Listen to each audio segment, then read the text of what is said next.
प्रचारक आहेत. म्हणजे त्यांनी माऊलींचा हात होता त्यांचा आणि ते म्हणजे पूर्ण महाराष्ट्रात पूर्ण देशात त्यांचं नाव उचललेलं आहे आणि संपूर्ण महाराष्ट्रभर फिरले आणि प्रत्येक ठिकाणी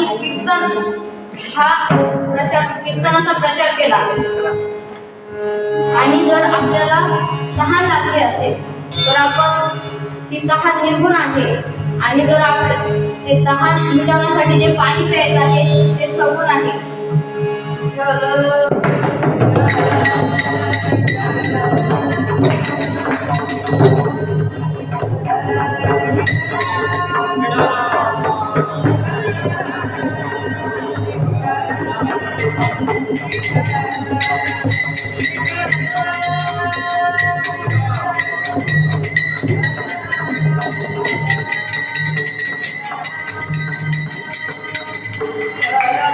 आणि माऊली ते दुसऱ्या चरणात सांगतात.